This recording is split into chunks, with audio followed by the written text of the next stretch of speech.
Hi everyone, my name's Titus, and today we're going to be working on part 4 of our explosive barrel series. And in this video, we'll bring our model into Unreal Engine and actually blow it up. Let's not waste any time and jump right into it. Okay, so I got the first-person shooter template here. Let's go ahead and import our model. So we got the barrel that we exported from Marmoset, so we'll drag that in here.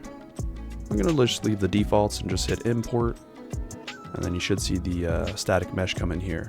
Now it doesn't have any materials, and that's because we exported the materials separately from Marmoset, so we'll need to bring those in as well. And that's going to be these 3 textures right here. So we'll just drag those in. And then that's pretty much that. So now we can create the material. So we'll right click, select material.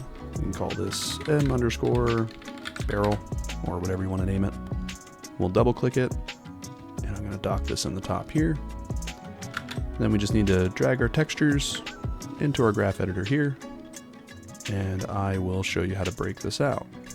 So the way Marmoset does it is the albedo comes out the RGB channel, so it goes into base color.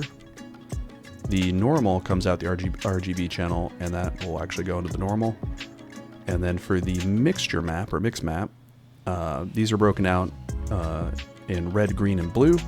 The red was the ambient occlusion, the green was the roughness, and the blue was the metallic.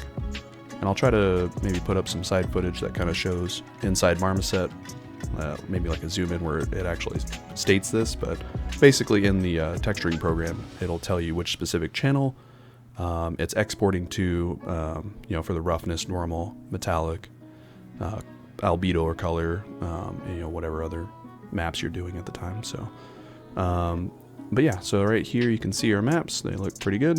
So we just save this here, and then we can go back to our static mesh. If you double click it, it'll bring up the editor, and there is a material slot. We can just go ahead and drop in our barrel material. That way it's pretty much already textured and ready to go. Looks pretty good. So we'll go ahead and save that. And let's begin to actually create a blueprint, and we'll set up some code so we can blow it up. So we'll right click, select blueprint class. We're just going to do a basic actor, and we'll just call it BP_explosive barrel. You can double click to open that up. I'm just going to select the static mesh here, and then I can hit the add button, and there's a reference for the barrel Marmoset static mesh. There you can see it's kind of already brought in and looks pretty good. So now we need to set up some code to actually blow it up here. So what we can do is come to the event graph, and we don't really need any of these modules, I don't think. If we do, we can just re-add them back in. But if we select the barrel Marmoset or whatever static mesh you call it, and then you right click, there's an option for events based on that component. If we expand that out, we have some collision events. We can use the add on component hit. It's basically just when something, plinks this, it'll run whatever code we want. So for example, we can basically check if the thing that we hit is the bullet that our character fires. So if we play the first person template, I can pick up my gun and I fire these little rounds here. So basically all we need to do is check if the yellow round is the thing that hit the barrel. So let's go into our blueprints folder, and you can see this first person projectile here. Let's double click, open that up, and it itself is using a hit event as well. And it basically destroys the actor when it detects a simulating object. We're probably gonna have to make some adjustments here, but just know that we're basically going to be targeting this thing right here. So let's head back to our barrel, and we'll do a cast to BP first person projectile. And then we can just pass the other actor into the object to run the check. And then if it's successful, let's go ahead and just do a spawn emitter at location. And the emitter we're going to use is based on the starter content. It comes with a explosion emission, so we'll just select that. And then we have to give a location. We can actually break the hit component if you right click and split it. And then there's just a simple hit location. We can just pull that into the location field. I think that's probably good enough. Now you can choose a scale. You can use whatever you want. Maybe we'll do 3. And then after we play the emitter, we can maybe just do something simple and destroy the actor, where it basically blows up the barrel and gets rid of it. So now if we go to our map, let's maybe set up some of these blueprints here. Go back to our content folder, we'll select the blueprint, put it in the scene, and then we can just hold the Alt key, and then we can drag off and maybe get a few of these just to see what it looks like. Alright, so if I pick up my gun and I fire around, you can see it basically blows up. Just like so. That works pretty good. But let's maybe clean up the animations and stuff, or clean up the effect a bit. What we can do is, let's go back into the projectile, and we can make some adjustments to the event graph here. I think we should destroy the actor whether the component we hit is simulating physics or not. I don't think that really matters in our case, so we can pull off the false pin and maybe do a destroy actor. So that way the ball's just not bouncing around. You know, it's maybe just a personal thing. But I think that's probably good for that part there. And then the other thing we can do is if we go back to the barrel, instead of destroying the actor, which is the entirety of the blueprint, we could actually drag the barrel out and then call into a destroy component where we only destroy basically the barrel.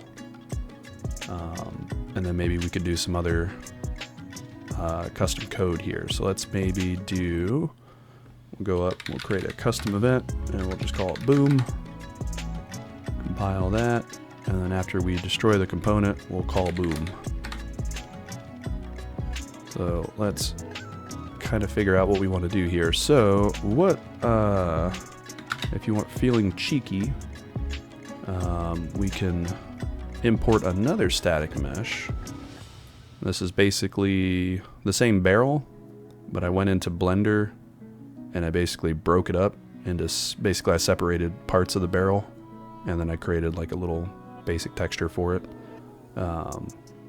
So it's basically a bunch of pieces. With that, what we can do is we'll select the components here. We'll go to the explosive barrel and we'll hit the add button again, and we can add multiple static meshes. And then you can kind of see that's there. So now the way I have it labeled is I have the metal barrel low, and then I have individual components, 1, 3, 4, and 5. So I'm just going to parent all the numbers to the primary mesh here.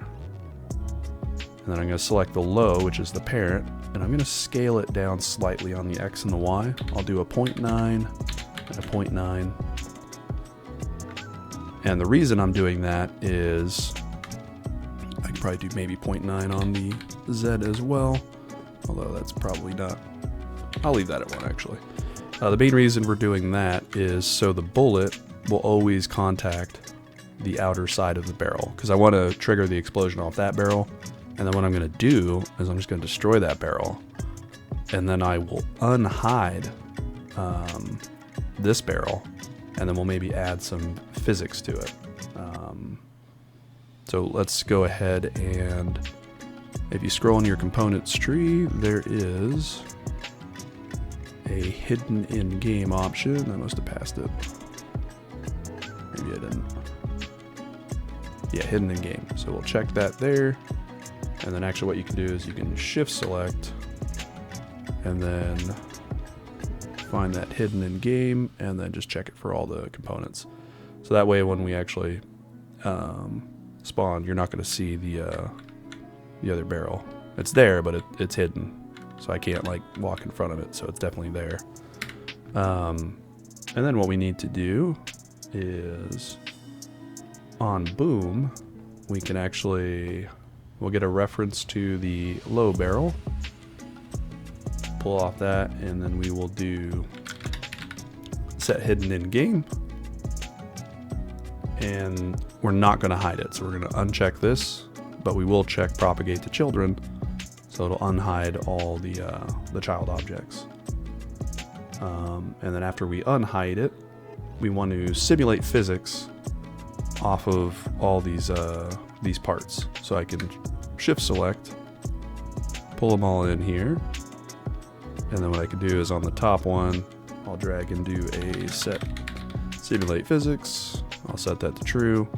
And then unfortunately you just have to plug in each of the pins here. I haven't found an easy way to do that yet. And then after that, what we can do is come into a add impulse at location. And the location you can we can get from the reference from the parent. So we'll plug these into the target to add an impulse to pretty much everything. And then I'm going to pull off the parent and just do get world location. And then from that, I can just plug that into location. And then for the impulse, maybe we do 50,000. I didn't really play with the values too much, but something crazy like that should work. So if we compile, save, and then if we go back and give this a go, we should get a much different effect. That was probably too much. Yeah, that's definitely too far. But you can see kind of like the effect is, you know, we're spawning this other static mesh that I made in Blender and just kind of adding a force, and you can kind of have some fun with that. Just sort of for your explosive barrels or whatever you want to do. But all right, good people, this pretty much concludes the explosive barrel series, but I hope you found some informative value that you can take into your own projects. But as always, thanks for watching, consider subscribing, and we'll see you on the next one.